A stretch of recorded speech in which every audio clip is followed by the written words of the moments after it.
Hello everybody, and thank you for joining me for this Kabbalistic look at the etrog, the little citron that we take as one of the Arba Minim, the four species that make up what we know as the lulav and etrog.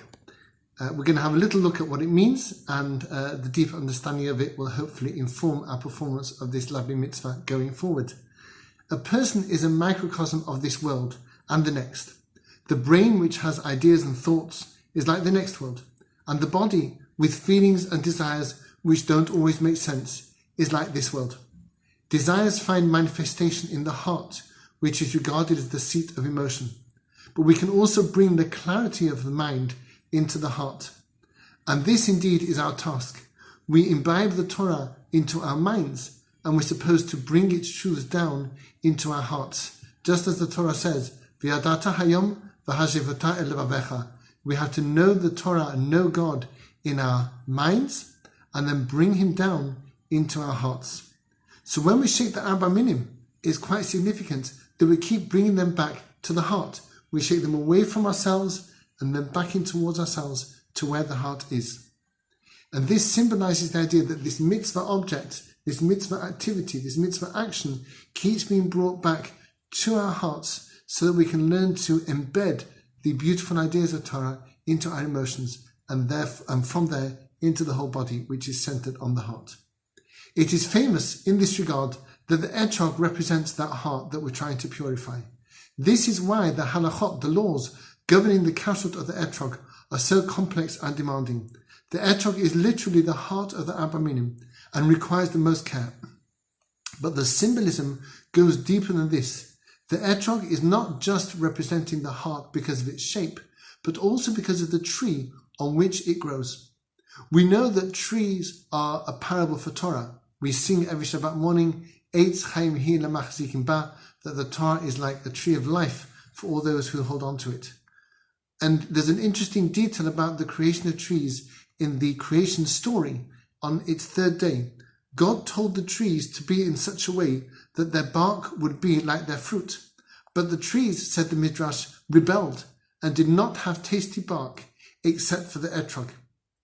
And what this means is that the Torah represented by the trees, and when God wanted the bark of the trees to be like the fruit, what he wanted was that the spiritual beauty of Torah should be immediately accessible.